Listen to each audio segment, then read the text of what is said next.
Добрый день, уважаемые коллеги, гости.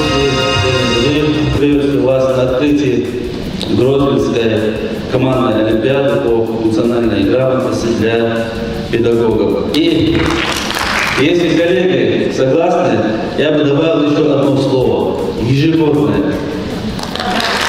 Вот сегодня для проведения вот таких мероприятий, для организации учебно-воспитательного процесса мы видим созданы прекрасные условия, за что от имени всех участников образовательных отношений я хочу поблагодарить главу Чеченской Республики, героя России Рамзана Ахматовича Кадырова,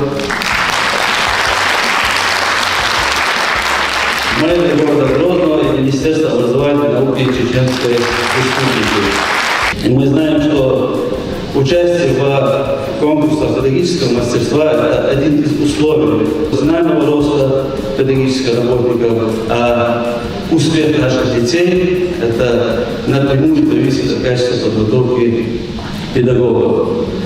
Ну что, коллеги, желаю вам удачи, успехов и, конечно, хорошего настроения. Спасибо.